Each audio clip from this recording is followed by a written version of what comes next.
Thank you, Bob, for being here and for taking a video of a show that fortunately today is not as visited because we're in the Biblioteca Nazionale Braidense on a Monday when the Pinacoteca is closed, which means that we're almost alone and are able to visit the exhibition more or less the way that I had thought of it, a kind of Vienna without many people, or Vienna in the many ways that it could have been memorized by some people still alive today. We're standing in the library's Maria Theresiensaal.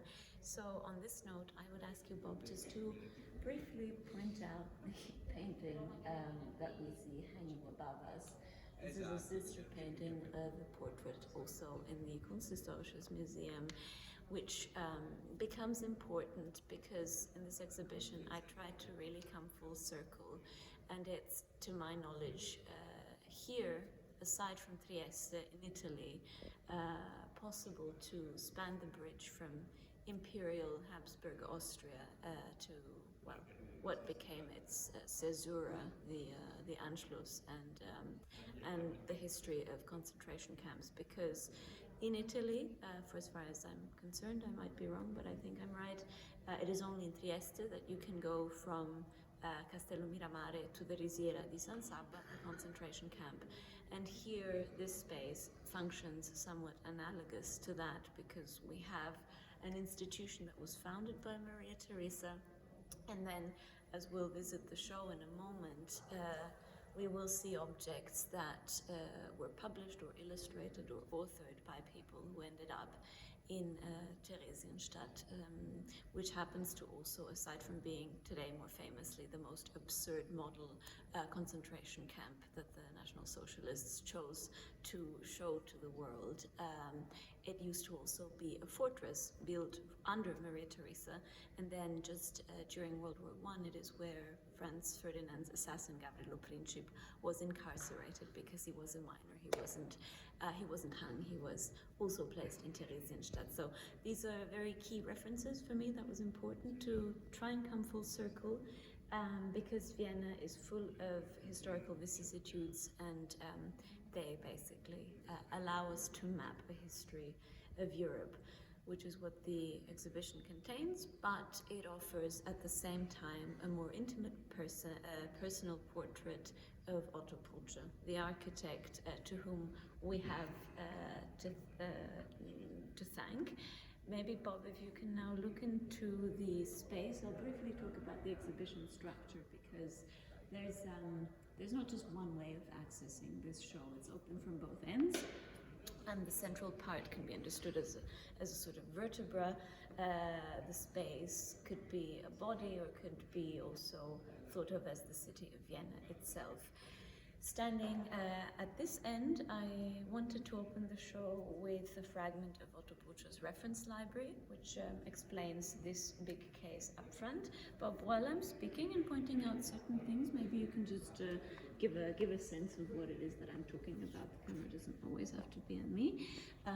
So the books that you see here have not been donated to the library. They are still in the collection of Otto Prutscher's granddaughter Beva Restelli, and they give way to some of the subjects that are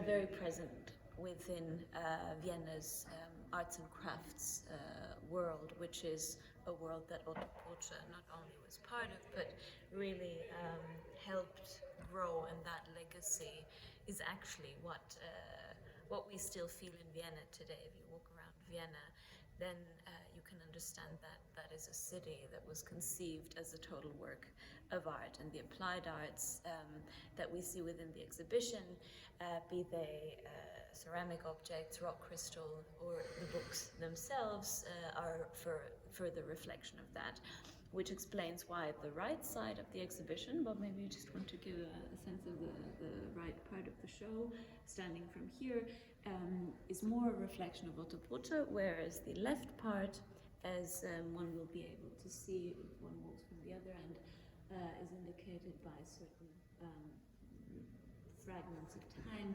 The left part deals mainly with the historiography of Vienna and the different stages that the city experience. So from Caconia, as Robert Musil would have called it, to World War I, to the utopian spirit of the 1920s, then to National Socialism, and ultimately Golden Vienna, which is a term I try to avoid because the exhibition is trying to also show how many other colors Vienna contains. So I really try to deviate from that idea of this being a polished, shiny city. Okay, maybe at this point we can start walking through the exhibition.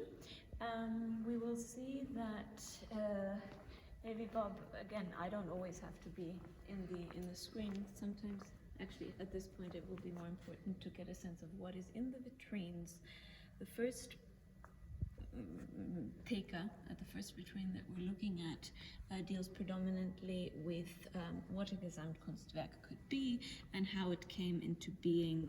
Some of the objects, as the ones that you're now looking at, Bob, are early acquisitions that belonged to Otto Prutscher, who became a very young architect at the Kunstgewerbeschule, today's MAC. And when he was being trained, he also won a scholarship to spend time in London and Paris, and that was when he acquired stencils. So Japonism and Orientalism heavily influenced his early years, as did Ernst Haeckel's Kunstformen der Natur. So this part of the vitrine still is a reference to his own library. And then if we move on, at this end, we can't do all the objects, so I'm walking through quite quickly. These are replicas of some of the Backhausen brand, fabric brand designs that Otto Prutscher conceived. Backhausen and Tornet often collaborated. So this is how we get a sense of how much of an industry Otto Prutscher was part of. With the idea of the Gesamtkunstwerk, the following objects build a nice narrative. I'm actually, I won't deny it, proud of this constellation because it brings together historically important information, but if you, as the camera lens passes across these objects, you will see that water is at the center, visually speaking. The stylization of water or the taming of water in print or in design, as this tablecloth design shows, as if it were a geometric version of the ripple effect if you were to throw a pebble into the water, is in general indicative of Vienna's interest to give nature a very geometric, distinctly geometric style. I won't go too much into that, but essentially Viennese Art Nouveau is more geometric because, I don't want to say that's sort of the main theory, but Gustav Klimt goes to Ravenna in Venice and is inspired by the square tile and the mosaic, introduces gold leaf, but then imposes onto his city the square format alongside before him Otto Wagner and Joseph Hoffmann. So that kind of gives way to a more rigid representation of nature in the arts and crafts. But at the same time, some of the objects, as this one with the marbled paper, introduces the interest in Venice. I'll come to that in a moment. And then to the far end of this vitrine, we see an iconic piece, Aubrey Beardsley's illustrations for Oscar Wilde's Salome. There's a lot of Oscar Wilde interwoven in the exhibition. I won't go too much into certain authors, but Oscar Wilde, the Grimm brothers, and Hans Christian Andersen feature prominently, and it is especially Wilde and Andersen that, and also Stefan Zweig, that feature as feminists that one may not suspect, and I may come back to that at a later stage. Let's continue. This is a general family portrait. This vitrine, as the photos on the right show, gives faces to names. So if you zoom over here, Bob, then we'll see a few photographs of Otto Prutscher. This is him to the far right, Otto Prutscher, and then his wife at the top, and Heli Prutscher, the elder of the two daughters, in fashionable costume. She's wearing a kind of outfit that she would have seen at the Prater or at the in reproductions, in photographic reproductions of performers in the Secession, like Josephine Baker and the Mata Hari. So Orientalism was something to very early on have inspired the two daughters, Ilse and Heli Prutscher. And then the reason for this big book here is Otto Prutscher's sense of humor. He loved Willem Busch, which is why we have this book here. We continue with a generic constellation of very precious books in the collection. In the collection that was donated to the Biblioteca Nazionale Braidense, beginning with Walter Crane's The Baby's Bouquet, really the quintessential English arts and crafts book for children as a representation of art for the people and art's importance as an educational tool. There are several lullabies in different languages. Something else I'd like to pick up on later on. The Prutscher girls were raised reading several languages, so very, very much in line with Cacania and the cacophony of Austro-Hungary. There are other books. The exhibition takes its cover image from this one, Tobias immer schneller, by Richard Teschner, who was Otto Prutscher's possibly best friend of the people we see represented in this exhibition. And it's an interesting book because it places a focus on gravity and the uninterrupted movement of a little boy called Tobias, who always wants to accelerate.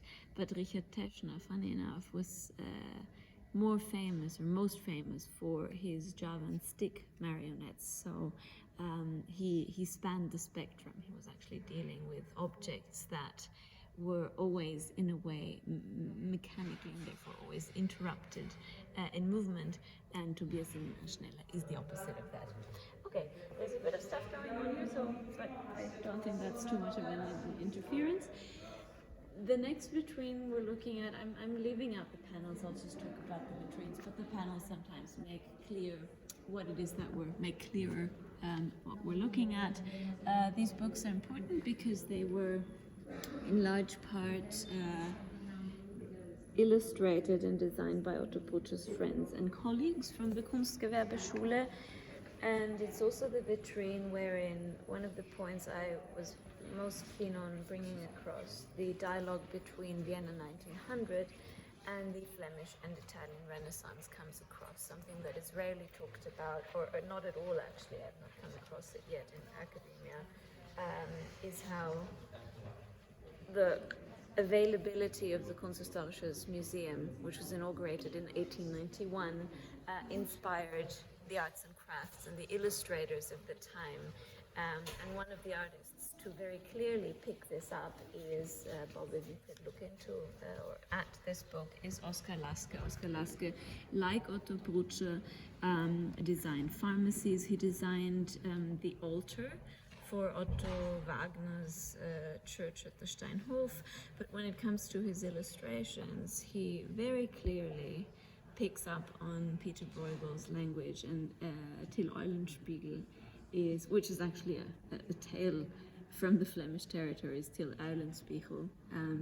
He illustrates it with a frontispiece that is reminiscent of Peter Bruegel's procession to Calvary, or Christ bearing the cross.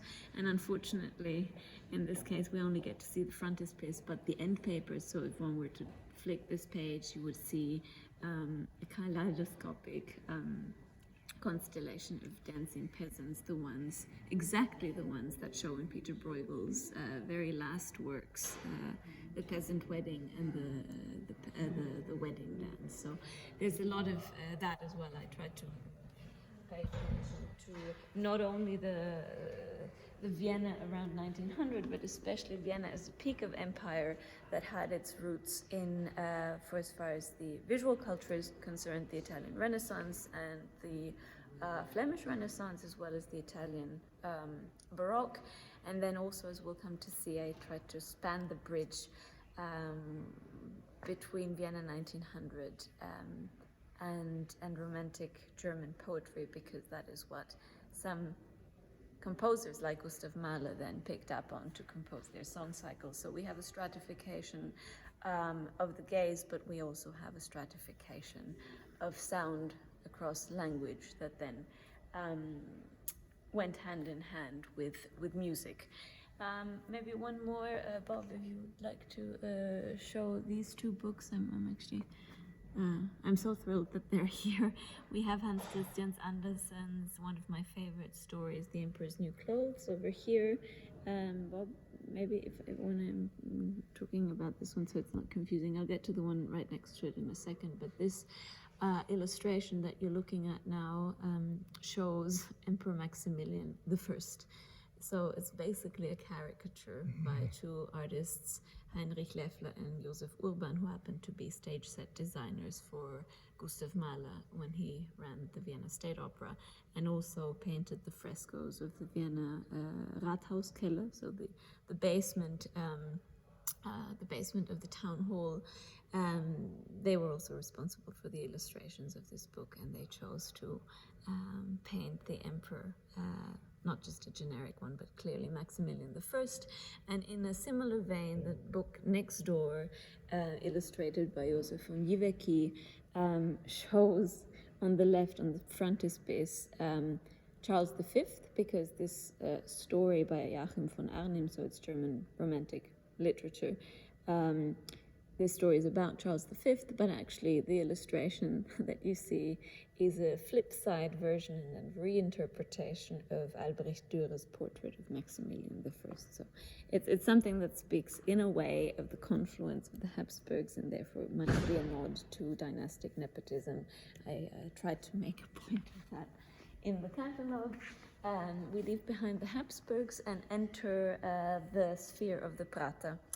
Which is why the panel that accompanies this vitrine is called Venedig in Wien. There was, just before 1900 still, a lot of the Danube that bled into the 2nd district and the 20th district, so that it was possible to create a small Venice in Vienna, and it became a very attractive place for the Viennese to go to, especially those who couldn't travel outside Vienna because they couldn't afford it. And it is in the Prater, where also the large Ferris wheel is, that the Prutscher girls were often taken and were able to experience what otherwise within the more well-to-do parts of Vienna would have been considered a scandal. So they had access to barely dressed dancers. Again, we have references to Orientalism, and it's also in this vitrine where the subject of promiscuity comes across. Maybe I'll just ask you to quickly zoom in on this book again. It is one of the more clearly illustrated books for adults, but it's interesting and speaks for the Prutscher parents that they would show these books to their children. So we have progressive education and uncensored access to visual culture of the time. The illustration I just showed you is called The Kidnapping of the Princess by Karl Boschke. Okay, we're still more or less in the realm of the Prater and Venice, which is why we have a few books that show the Venetian Carnival, Die Venezianischen Novellen, by Franz von Gaudi, illustrated by Hugo Reni, but on the side you see costume designs for Heli Prutscher as Papageno by Remigius Geilin, who's actually a glass artist collaborating with Otto Prutscher. And from that, from references to music, we head over to a part of the show that has been sadly very reduced, but this is what I was very keen on showing: books that speak of the importance of music. The book that you're now zooming in on, Bob, shows the Abendgebet, which is actually the evening prayer that Hänsel and Gretel sing before going to sleep in the woods just after the Sandman has visited them. And I won't go too much into the Sandman, but dreams and fantasies, whether in nightmares or actually across a children's book are very present. And I will only mention that Freud was also interested in this, as many will know, but I won't go too much into the Sandman. One of the most beautiful books that is in the collection is this one, a collection of German lullabies, where anyone from Brahms to Schubert to Schumann are represented. And then next to that, this small book, illustrated by a Jewish artist called Fritzi Löw, speaks of its German Romantic literature, Eduard Mörike's Mozart auf der Reise nach Prague. So Mozart on his way to Prague, but the illustrator Fritzi Löw makes a point of Mozart's wife, Constanze, making herself comfortable on that trip. And Constanze, for those who don't know it, is actually the Queen of the Night. So Mozart's last opera, The Magic Flute, is also a tribute to Constanze. The Queen of the Night aria was composed basically to show off Mozart's wife's voice. Okay, this exhibition doesn't make it possible to avoid Mozart and Beethoven, but we don't have enough time to go into that. There was a famous, I'll just point this out, Beethoven exhibition at the Secession in 1902. Of all composers, Beethoven was lauded as the most important one by the secessionists. Together with Oscar Wilde, those are two important biographies because both men represented the struggle of a romantic hero against all odds. Beethoven, who was sickly, who was often also mocked, especially towards the end of his life when he was hard of hearing, and Oscar Wilde because he was gay. And for both men, the Viennese secessionists appeared to have a soft spot, and that features in some of the writings, and it features again in the collection, in as far as there are several books written by Oscar Wilde, like this one. And this vitrine that we've now moved towards deals with with the notion of fantasies and dreaming of foreign lands. And I wanted to pair two representations of love and love intertwined with dreaming. What you're looking at now, Bob, is Oscar Wilde's The Fisherman and His Soul, illustrated by Heinrich Vogeler. And we see how dependent on the mermaid's gaze the fisherman here is. And if you look next to it, this is a book that has been illustrated by Charlotte Behrendt, the muse and caretaker of Lovis Corinth and wife.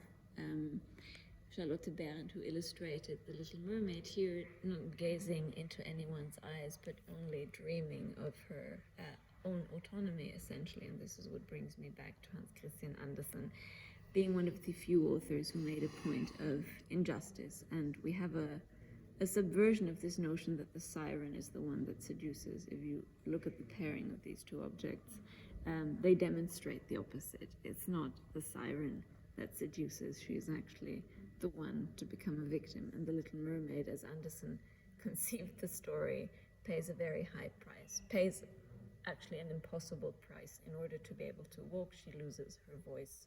And that is the sort of lose-lose situation if one wants to hit the core of feminism. And that is what it's about. Okay, I don't want to deviate too much, and I know some people don't give a damn about these things, but I'm afraid what The Little Mermaid is about. And I mentioned earlier, Bob, to you outside of the video, that the subject of the siren was particularly important. Amongst the secessionists, Gustav Klimt painted several works called Wasserschlangen, so water snakes. There's a lot of this notion of the femme fatale taking over the world of men, and women being villainized. And then there's the counter claim in writing and art, as we see. There's a few visitors now. That it's not the siren that seduces, that it's maybe the man who should question themselves. Anyways, I won't go into that too much. Maybe you're bored by the discourse, but it's central to the secessionists in general. Just quickly, these are stationery sets and postcards from the Vienna Werkstätte on the right, designed by Richard Teschner, and then a very beautiful book designed by Otto Prutscher. Sorry, it's a book that you can literally just judge by its cover. It's never been used. It's a beautiful book. Prutscher himself never illustrated books, but book bindings, and that one was for his daughter. The costume designs that you see now have been inspired by, again, dancers like the Matahari and Josephine Baker, and are designs by Maria Likert. So some of the fashion designers at the Vienna Werkstatt, especially those of Jewish or descent, ended up post-World War II, after they emigrated from Vienna, working for big fashion houses like Schiaparelli and Lanvin in Paris. Maybe I should have mentioned, basically, the Kunstgewerbeschule in Vienna was modeled on, or was the second Victorian Albert Museum, or the South Kensington Museum. Okay, we're so not done. This is only half of the exhibition. You good? Yeah? This part of the exhibition ends on puppets and play. One of the chapters you will also find in the catalogue, which explains why we have one of the superstars of the show, Arthur Schnitzler, the man who was basically, as Freud said, Freud's doppelganger, the man who exposed Viennese double standards in his writings, analogous to how Freud went on his search for the reasons for hysteria and other conditions, and effectively that all led to his development of psychoanalysis. And here we have Arthur Schnitzler's Der tapfere Kassian, illustrated, a puppet play illustrated by Oskar Laske. We have a German version of Pinocchio, Hölzele. I want to integrate Hölzele, which is actually a story of the coming of age of a boy. I won't go too much into the symbolism of the long nose, but it's about that. It's about growing up, and Carlo Collodi's Pinocchio, deriving from Pino, finds its brother in Franz von Latteras Hölzele. Hölzele derived from wood, so we have puppets and play. Hence, this is a book that is often found on the market, das Nürnberger Puppenspielhaus, from 1921, and it's a fold-up pop-up books. Oh, you good? We're so not done. Okay. We delve into the sphere of the psyche. I have to keep this short, because otherwise it's just, no, the book is falling down. If you zoom into the vitrine, Bob, finally we get to another present author, E.T.A. Hoffmann, in the show. And this book, we don't actually have The Sandman anywhere in the collection, but we have Meister Floh, which is a story in seven chapters. And I found it interesting that in this book, illustrated by Erwin Bata, there are several doubles or shadows. So the subject of the doppelganger, the psyche, the other version of oneself is represented in the form of a shadow, of a silhouette, which is why here we also have a little shadow theater that is still in the collection of Bebarestelli.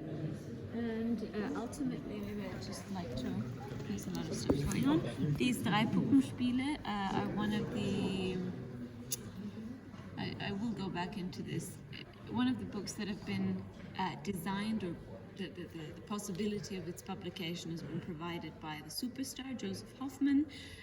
He designed the cover, but the content has been designed by girls, most perhaps notably in this case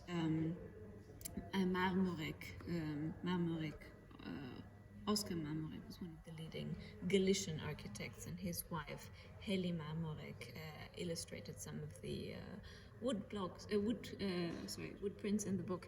But if you look at the name above Drei Puppenspiele, that is Josef August Lux, a man who miraculously was deported to Dachau and then was able to spend he was released and spent the entire World War II outside Salzburg, and he has been considered the Austro-Hungarian equivalent to John Ruskin.